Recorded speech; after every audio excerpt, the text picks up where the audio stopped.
The reason I announced this committee, this House Select Committee to address the coronavirus crisis, is so that we can, in the here and now, address as we go forward with transparency and accountability.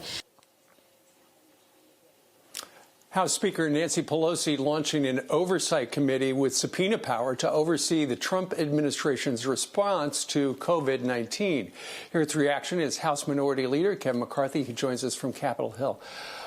Leader, isn't that what Congress is supposed to do? Aren't they supposed to provide oversight to the administration? Yes, and we're already providing that. Think for one moment. You have the Oversight Committee, that's all they focus upon. But in the last bill that we just passed, the CARES Act, we created 3 new oversight entities, right? We created the Pandemic Oversight, that is a setup of Inspector Generals. Glenn Fine is running that.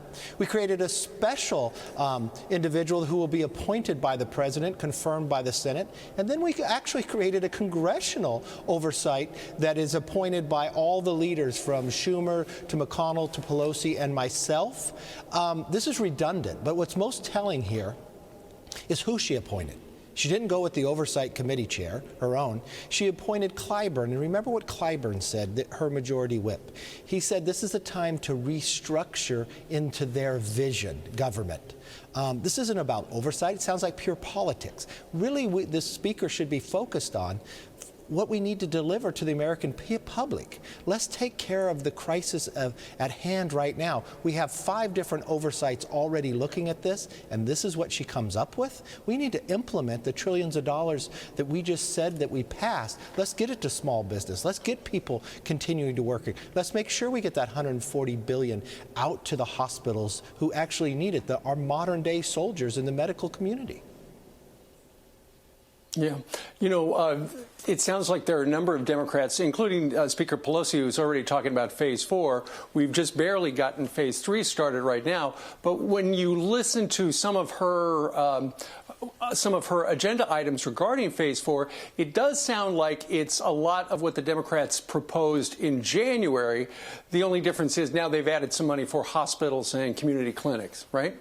What she's proposing is the things that she was denied in the last bill, things that had nothing to do with coronavirus, the Green New Deal, changing election law, bailing out states on pensions that has spent incorrectly, providing more money to sanctuary cities, everything that doesn't deal with the coronavirus, Planned Parenthood. These are the things that why she held this bill up for more than 4 days. I mean, this would already be implemented today. We'd be talking about how we're getting the money out had she not held the bill up earlier. You know, since phase 3 is now underway, and it sounds like some people are going to wind up getting checks as early as next week. As a former small business owner yourself, you know, I think you started a business when you were about 20 years old. How important is it for people who are finding these times so challenging with their small business that they get on the website and start the process of getting the money that is out there for them today? This is the most important thing to do. This bill does a number of things, but what it does with small business is very important. And if you're a sole proprietor, you're a small business, where I was when I was 20 years old, government has shut you down to most of those small businesses, so you have no income. We want to provide you liquidity. It's only a 2-page form that you have to fill out. It's out there. You can go to my Twitter page. I'll have it up there, GOP leader, to be able to send it to you.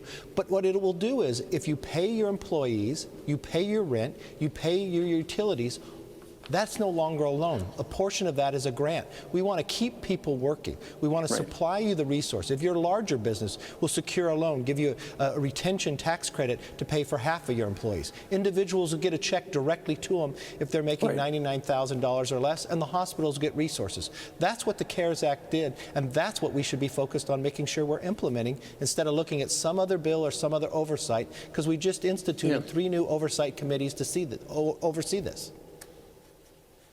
Right. Speaking of oversight, Speaker Pelosi's spokesman said regarding the Oversight Committee, quote, "This bipartisan committee's work will help save lives and taxpayer dollars in real time, not after it's too late to make a difference, and that's something everyone should welcome." Your response to that? Well, that's just not true. I mean, has she not learned from the impeachment? And maybe that's what she's thinking about here. You cannot create a new select committee without Congress voting. I'm here because I'm meeting with the president today, but nobody else is here in Washington. When would we come back and vote on this? Yeah. It would be too late. That's why in the CARES Act, we implemented 3 new oversight entities within there that she has an appointment to. But we already have the Oversight Committee only to focus on this. And we also have every single committee has an oversight subcommittee. It seems to me that this is just politics as usual, instead of focused on the crisis that we need to be today, delivering for the American public, making sure we're getting the resources to them. Well, Kevin McCarthy, all alone on Capitol Hill. Sir, thank you very much. Thank you. Good to hear from you regarding all these things in the news. Thank you, sir.